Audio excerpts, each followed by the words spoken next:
മറ്റൊരു വാർത്തയിലേക്ക് പോയാൽ ആലപ്പുഴ കുട്ടനാട്ടിൽ വോട്ടിന് നോട്ട് ആരോപണവുമായി LDF സ്ഥാനാർത്ഥി തോമസ് കെ തോമസ്. UDF സ്ഥാനാർത്ഥി റെജി ചെറിയാനെതിരെയാണ് ആരോപണം. തൊഴിലുറപ്പ് തൊഴിലാളികൾക്ക് ഗൂഗിൾ പേയിലൂടെ പണം നൽകിയെന്നാണ് പരാതി. വോട്ടർമാർക്ക് പണം കൊടുക്കുന്നതിന്റെ ദൃശ്യങ്ങളടക്കം ചേർത്ത് ചീഫ് ഇലക്ഷൻ ഓഫീസർക്ക് പരാതി നൽകിയിട്ടുണ്ട്. ഇടനിലനിന്ന രമേശ് ചെന്നിത്തലയും കൊടിക്കുന്നിൽ സുരേഷും പണം വാങ്ങിയെന്ന് തോമസ് കെ തോമസ് ആരോപിക്കുകയും ചെയ്യുന്നു.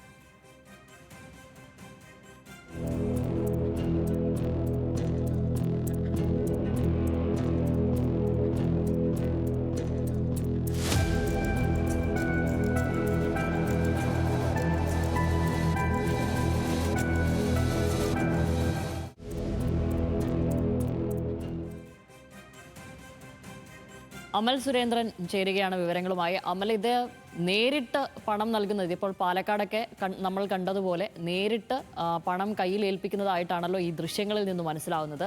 ഒപ്പം ഈ ആരോപണത്തിൽ പറയുന്നു ഗൂഗിൾ പേ വഴിയും പണം അയച്ചു നൽകിയിട്ടുമുണ്ട് എന്നും. വിശദാംശങ്ങൾ.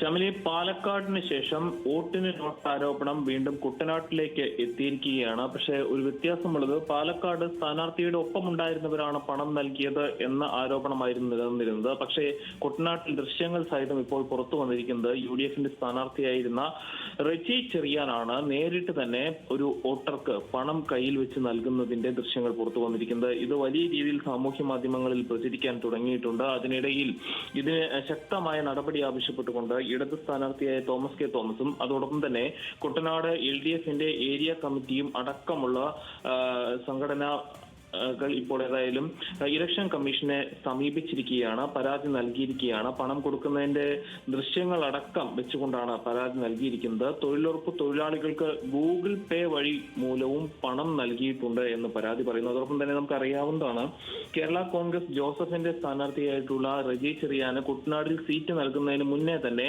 അതൊരു പേയ്മെന്റ് സീറ്റ് ആവാനുള്ള സാധ്യതകൾ പറഞ്ഞിരുന്നു. പിന്നീട് സീറ്റ് നൽകിയപ്പോൾ അതിനെതിരെ കോൺഗ്രസിന്റെ ഒരു വിമത ഭാഗം വരികയും അവിടെ ഒരു വിമത സ്ഥാനാർത്ഥിയായ നിൽക്കുകയും സജി ജോസഫ് നിൽക്കുകയും പിന്നീട് അദ്ദേഹം പിൻവലിയുമായിരുന്നു ചെയ്തത്. ഏതായാലും ഈ സജി ജോസഫ് പത്രിക പിൻവലിച്ചതിന് അല്ലെങ്കിൽ പത്രിക കൊടുക്കാതിരുന്നതിന്റെ പ്രധാന കാരണം എന്ന് പറയുന്നത് ആ സജി ജോസഫിന് പോലും പണം നൽകി അദ്ദേഹത്തെ പിന്തിരിയാൻ സമ്മർദ്ദം ചെലുത്തുകയായിരുന്നു. ഇതിന് ഇടനില നിന്നത് രമേശ് ചെന്നിത്തലയും കൊടിക്കുന്നിൽ സുരേഷുമാണെന്നും ഇവരടക്കം പണം വാങ്ങിയെന്നും തോമസ് കെ തോമസ് അടക്കം പറയുന്ന ഒരു സ്ഥിതിയുണ്ട്. തോമസ് കെ തോമസും ഇടത് ക്യാമ്പും ഇപ്പോൾ അങ്ങനെ ഒരു ആരോപണം കൂടി മുന്നോട്ട് വെക്കുന്നുണ്ട്. ഏതായാലും ഗുരുതരമായിട്ടുള്ള ആരോപണമാണ്. ദൃശ്യങ്ങളുടെ തെളിവോടുകൂടി തന്നെയാണ് ഇരിക്കുന്നത്. ഇപ്പോൾ കുട്ടനാടിന്റെ മത്സരഫലം എന്തു തന്നെയായാലും അതിൽ വലിയ രീതിയിലുള്ള വലിയ സ്വാധീനം ചെലുത്താൻ സാധ്യതയുള്ള തെളിവാണ് ഇപ്പോൾ പുറത്തു വന്നിരിക്കുന്നത്. ശമലി, ശരി.